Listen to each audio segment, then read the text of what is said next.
Ankara milooyin kala duwan oo milooyinka kale tusaale wanaagsan noqon kara hadanu ka wada hadlayno arrin habeenkii maanta iyo program sida uu sheegay program aad samayn doonta inshallah mustaqbalka waxaan u maleynayaa waa fikir wanaagsan inaad anigu aqoon aan ururiyay waa aqoontaada aqoon shayga ma aha anigu jar ma baan ahay dadkayga ma aha ogaasi bokor iyo ali musari waxaas waa dhaqankaaga waana khaliisan tahay anigu nin jar ma aha anigu noloshayda imika waan ka mashquulsanahay arrimaha Soomaaliyeed imika 15 ilaa 20 sanadood waan ku jira inaan arrimaha Soomaaliyeed baaranayo laakiin waa adiga waad ku dalatay waad iga badisa tusabsan dhaqanka tusabsan karista tusabsan siyaasadda laakiin waa inaad ulays soo saarayso sida isaga sheegay inaad ka hadlayso ma aha siyaasadda maanta jirta run ahaan fikirkaaga waan ku bixinaya toos waan ku bixinaya siyaasadda maanta jirta waa iska nacasnimo waa tuugunimo waa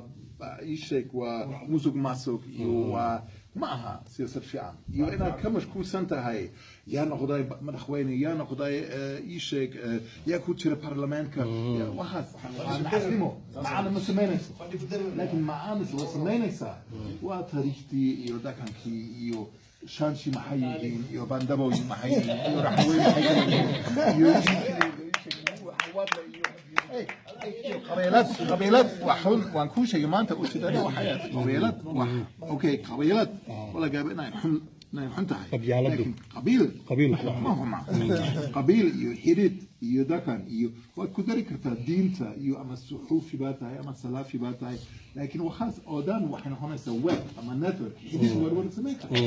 كبا هذا كفكر يسوى خاص صوماليا اديغو مدى ما ينكرت دكان كده يو تاريخ كده مدى ما ينكرت كبا ارنتاس اناد كفكر يسوى اديغو تحسوس تاروي اناد كهدلسو اديغو افكار كلنيس دكان كلنيس دينتا كلنيس اناد وخاص ورنا ميسكو كينيسو ارورتا يريسو يران اديغو دلنيرتا يرانيسو ورنا سواء ودكان كاغا ما مقدشو ما كراخ ما الشباب ودكان كاغا وقالوي اناد ارورتا ويريسو ورانيسو سوماليا والسداس يوانو ونكلا دونا هاي لكن حال بنا هاي سما يوينات استرامه سوي في عنتها اساس في عنتها الصوماليه وقت بدن قال سنه وليه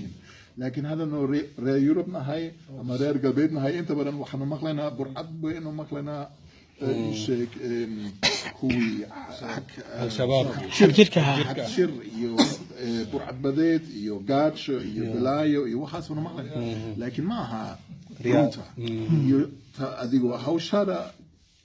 hawshara waxay ahayd inaad waxaad turjumayso inaad ka hadlayso wixii fiican iyo wixii jirta iyo inaad baarayso inaad si fiican baarayso iyo insha Allah aruurtaada insha Allah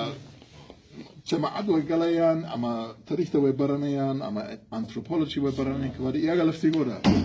way ka hadli karaan ama arrimaha jarmalka way baranayaan ma sha Allah saas baan jeclaan lahaa aad baa u mahadsantahay